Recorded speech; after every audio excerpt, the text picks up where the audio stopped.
all on polynomials and polynomial functions. We will finish chapter 5 before the end of the semester. You'll have the test before the semester exam.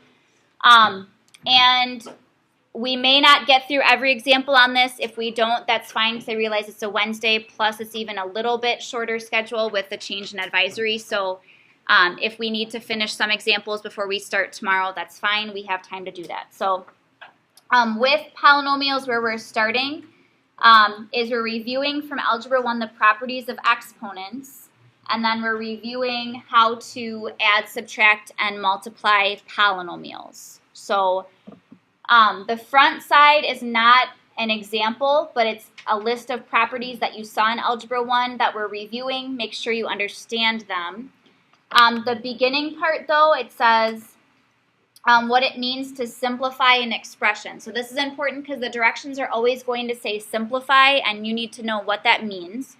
So to simplify an expression that contains powers or exponents means to rewrite the expression without parentheses or negative exponents. So we actually do have a table at the bottom here that goes into more detail what it means to simplify. So we'll talk about that more at the end before we get into the examples.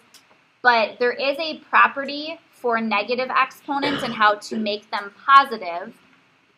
But something for you to understand is that negative exponents are a way of expressing the multiplicative inverse of a number. Multiplicative inverse is just a more formal way of saying the reciprocal. So while we are going to talk about it as part of this table, negative exponents is just an easy thing to forget. I've just found in the past it's easy to forget how to turn it to be positive. So if you see, for example, like 2 to the negative second power, if you think of this as being over 1, to make the power positive, you just take the reciprocal of it. So now it's 1 over 2, and the exponent becomes positive. So that's what that statement means. So understanding a negative exponent is really the reciprocal raised to the positive exponent. But then the table gives the other properties of exponents that you will need to know and you will be using in this chapter and as we move forward. And like I said, you may recognize these from Algebra 1. And I realize it's probably harder to see up here with how it copied, but I'm going to go through the definitions and just note for your reference, there are examples of each, although I'm not going to read through every single example. But if you have a product of powers, that's the first one. So you're multiplying powers that have the same base, and a power really means the entire term, not just the exponent. So x to the a is a power, x to the b is a power. So if they have the same base, so you have x to the a times x to the b, then you can add their exponents. So this would be equal to x to the a plus b. So ultimately, we're going to see that in simplifying, if you have multiple, terms of the same base, you want to make sure each base appears only once. So if you see 2 terms with x being multiplied, you should write it as 1 with their exponents added, is what that is saying. Quotient of powers, so if you see x to the a divided by x to the b, so again, as long as their bases are the same, you can subtract the exponent, so this would be x to the a minus b. And it's only saying that x can't be 0 because there's an x in the denominator. You can't have 0 in the denominator. That's the reason why that's written there. Negative exponent, like I talked about above, so if you see x to the negative a, you can think of that as being over 1, and to make the exponent positive, you take the reciprocal or move it to the bottom. So it's 1 over x to the positive a. But likewise, if you have a negative exponent that's already in the denominator, so 1 over x to the negative a, then you can bring that up out of the denominator to make the exponent positive. So that would be equal to x to the a over 1 if you wanted to write it that way. That's it. And then if you have a power to a power, so x to the a raised to the power of b, these exponents then you can multiply. So x to the a raised to the b is really x to the a times b. Multiply the exponents. if you have the power of a product, so here they show we have x times y, and that whole product is raised to the a. You can think of it as distributing, so you apply or distribute that exponent to every base inside of the parentheses, so it would become x to the a times y to the a.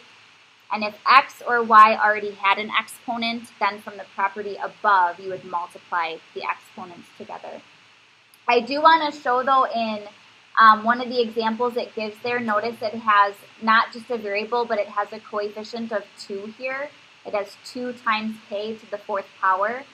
So that 4th power, when it is distributed to the 2 and to the k, notice that it's not 2 times 4. The 4 remains an exponent. So it's 2 to the 4th times k to the 4th.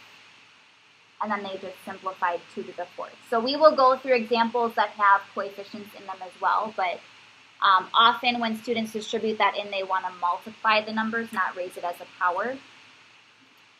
And then power of a quotient, there's two definitions they give here, one with a positive and one with a negative exponent. So if you have x divided by y to the positive a, then that exponent gets distributed to everything in the numerator and everything in the denominator. So x to the a over y to the a. And again, they're just specifying the denominator of y can't be 0. But then if you have a fraction to a negative exponent, remember how this was described above. A negative exponent is expressing the reciprocal.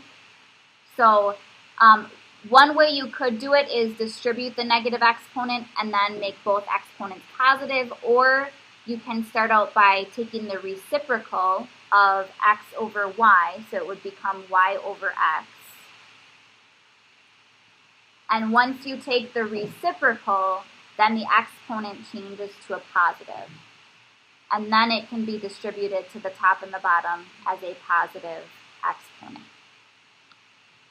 So some of these, ultimately the end result should be the same, but there's different orders you can apply the properties in some cases. There's not just one right order to do it in.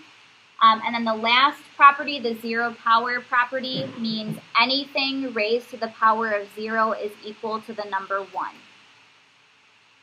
So you could even in your calculator raise any number to the power of 0 and you're going to get 1. So that's what the 0 power property says. And then before getting into some examples, this is just recalling a definition from Algebra 1, and I realize it's lengthy, so I'll help explain it. But the definition of what a monomial is a number, a variable, or an expression that is the product of one or more variables with non-negative integer exponents.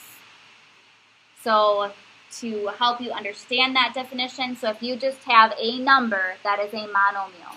If you just have a variable, that's a monomial.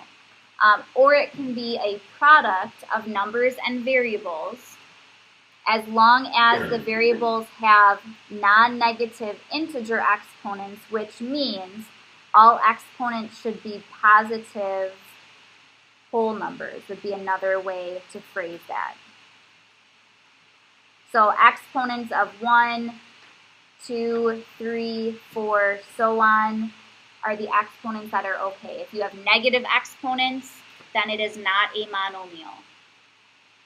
If you have division, a negative exponent because it means the reciprocal, it's really meaning division when you have a fraction, so that's not a monomial. So we'll talk about that more with our examples when we have to identify monomials. And then to simplify, this is going more off of what was given at the very top. The next set of examples we're working through, or the first set of examples I should say, is simplifying, and this is what it means to be fully simplified. There's no powers of powers. This means you will have no parentheses left in your answer. Each base appears exactly once. So that's important to note. If I still circle my answer but I have 2 separate x's, it's not fully simplified. All fractions are in simplest form. That's a given always. Anytime you give an answer, if there's a fraction, it should be simplified. But then there's also no negative exponents, and I want to add to that no negative or 0 exponent. So if you have an exponent of 0, that can also be simplified by that 0 power property. So all exponents in your answers should be positive numbers. And we will go through some examples. As we go through these, like I said, you might, these might seem familiar. You might remember doing examples like this in Algebra 1. I'm not sure how often it was used in geometry, but maybe it'll bring back some memory from Algebra 1. I'm not sure. But under example 1, so I just have, every example is going to look a little bit different, and that's, again, why doing the practice, the homework, is also important, because not everything is going to look exactly like it does in class.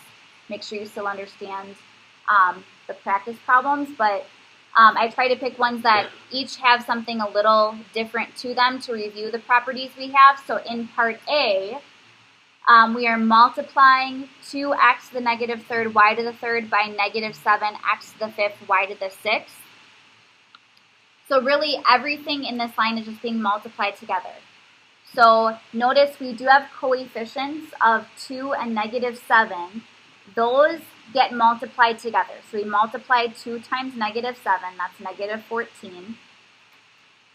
And then notice I'm multiplying 2 expressions that have x and then 2 expressions that have y. So if I'm multiplying x to the negative third by x to the fifth, I'm multiplying them, so what can I do with their exponents? Add them together. So I really have x to the power of negative 3 plus 5, which is 2. And then I can do the same thing for the y's. I am multiplying y to the third by y to the negative 6. Adding 3 and negative 6 gives me y to the negative third power. So I got it to a place where each base, x and y, only appears once. But now I have to make sure all of my exponents are positive. I do have a negative exponent on the y. If you have a negative coefficient, that is fine. It's just exponents cannot be negative. So if I think of this as being over 1, I can write anything as a fraction by putting it over 1. Then only the y, that's the only thing that has a negative exponent, gets moved to the bottom so that the exponent is positive. So I really have negative 14x squared on top over y to the positive third on the bottom. And this would be the simplified expression with positive exponents. Questions on A? Okay, and then for B, so this one we're dividing 15c to the fifth d to the third by negative 3c squared d to the seventh. So when you're dividing, again, the coefficients 15 and negative 3, those get divided. So that would be negative 5. But then for your C's and D's, if you are dividing those, what do you do with those exponents? Subtract them. So I have c to the power of 5 minus 2, which is 3. And always subtract from the top to the bottom.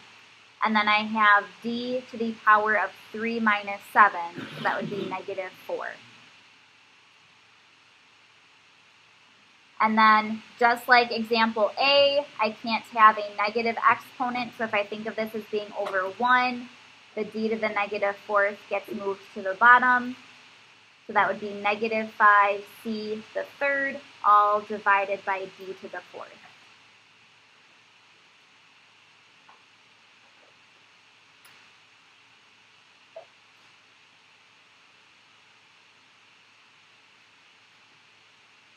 Okay, and then example C. Now there's a couple different ways you could start this one. There's kind of a couple steps to it, and the order you do the steps could be different depending on what you'd like to do. But if you look back at the properties we have, anybody have a place we could start with example C to simplify it?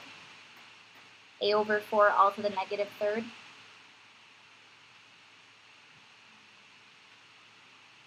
There's not one right way to start this one. There's a couple different things you could do first. Grace? Yes. So one would be if I have a negative exponent, if I flip the fraction to make it 4 over a, the exponent then becomes positive because I've taken the reciprocal of the fraction. Okay, and then from here, it's not simplified, I have parentheses, I have a quotient to a power. How do I get rid of the parentheses? Yep, distribute that power of 3. So again, it's not 4 times 3. The 3 is an exponent, so it's 4 to the third power over a to the third power. And then if you have a number to a power, don't leave that in your answer. Actually evaluate it. So what is 4 to the third? Okay, someone said it. 64. So it'd be 64 over a cubed.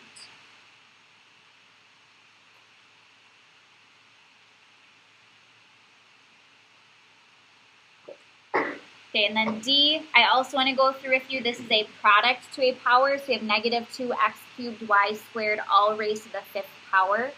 So similar to what we did in the second step with part C, this exponent of 5 can be distributed to everything. So it gets distributed to the negative 2, to the x to the third, and to the y squared. Now again, it's not negative 2 times 5, it's negative 2 to the 5th power. And then when I distribute the 5 to the x cubed, what power will x now have? What do I do with those exponents? I don't add them. I multiply. Yep, I have a power raised to another power. So if I have 2 exponents, I multiply those. So I would have x to the 15th and then y to the 2 times 5, so y to the 10th. And then we would just need to evaluate what negative 2 to the 5th power is. So negative 32, x to the 15th, y to the 10th.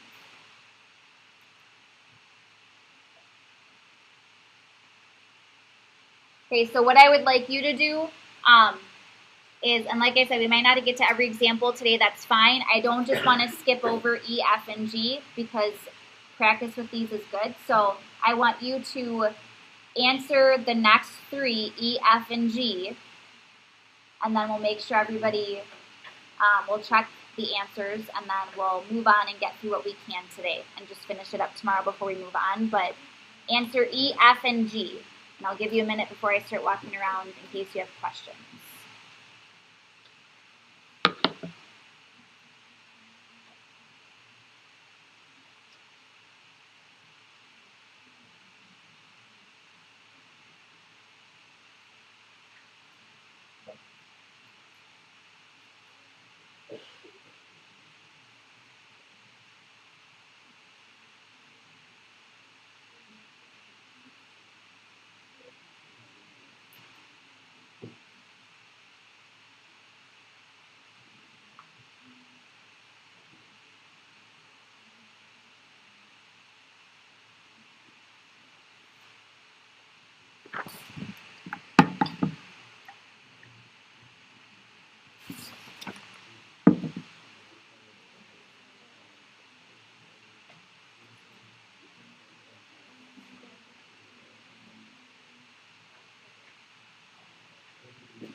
All right, double check what you have for E, F, and G.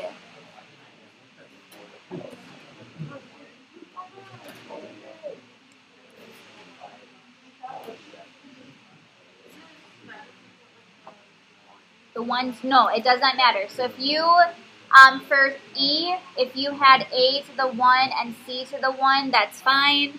You don't need the ones, but if you have them, it's not wrong. Make sure for G, though, that you do have a 1 on top of that fraction 1 over n to the 8th when you flip it. Okay, so again, the practice for these, because everyone is a little different, they don't take a ton of time, but you want to make sure you understand how to use those properties. So what I will plan to get through, because we still have 5 minutes. So I want to get through at least example 2. These 3, some of you I know I saw we're working ahead. We can finish these up tomorrow before we start the next lesson. We have enough time to do that. So with the next 3 examples, though, some definitions and terminology you need to understand. So we went over what a monomial is. So a number, a variable, or a product of numbers and variables where you have positive whole number exponents. A polynomial, then, is a sum of monomials. So if you're adding monomials together, or that would include subtraction as well, because subtraction is just adding the opposite, then you have a polynomial. So these next 3 are going to be determining if they are polynomials. So you have to determine if each term is a monomial or not. And then if it is a polynomial, it's asking you to find the degree. So what the degree is, I have 2 definitions for degree. The degree of a monomial is the sum of the exponents on the variable. So a monomial as part of a polynomial would just be 1 term. So any exponents on variables you would add together, that's the degree of a term. The degree then of a polynomial is the degree of the monomial that has the highest degree. So if you find the degrees of every term, whichever one is the highest is the degree of the polynomial, is what that says. So I'm going to review those as we actually go through A, B, and C so that it makes, hopefully, some more sense. So under example 2, part A, determine if this is a polynomial. So again, we have to determine if the 3 terms that we have are monomials. So since 18 is just a number, that is a monomial. C to the 4th is a variable to a positive whole number exponent. That is a monomial. For square root C, monomials do not include square roots or radicals in general. So we haven't talked about this officially yet in Algebra 2. It was part of Algebra 1. A square root can be written as an exponent, but it's a fraction, and that's why it's not a monomial. So to answer A, no, it's not a polynomial. And it doesn't say in the directions to explain why, but just so you understand, you could say 4 square root C is not a monomial. And that is why the expression as a whole is not a polynomial. So if it's not a polynomial, you can't find the degree of it. So we can move on to part B. So then for B, we have negative 16p to the 5th plus 3/4 p squared t to the 7th. So if we look at the 2 terms that we have, the first one is a product of a number by a variable with a positive whole number exponent, so that's good. The second is a number again times 2 variables that both have positive whole number exponents. So this is a polynomial. This one's okay. And then since it is a polynomial, we can find the degree. So we first need to find the degree of each of the 2 terms. So the degree of a monomial, which is going to be the degree of just one term, is the sum of the exponents on the variables. So the first term only has one variable with an exponent. That degree then would be 5. The second term has 2 variables, so we add their exponents together. 2 plus 7 is 9. That's the degree of the second term. So then the degree of the polynomial is the highest degree that you see in the polynomial. So the degree of the polynomial is 9. So you don't add the 5 and 9 together, you just take the highest one, and that's the degree of the polynomial. We'll be talking about degree of a polynomial throughout this chapter. So then quickly, last one, C, would you say this is a polynomial or no? No, why not? Yep, there's a negative exponent. 3 to the negative first is not a monomial. So for the practice for tonight, because we haven't gotten through everything, you're certainly welcome to look at everything, but for sure, with what we covered, you should be able to look at 17 through 27, the odds, for sure. So any questions on those tomorrow, let me know. We'll finish this up before we move on. Otherwise, have a good rest of your day.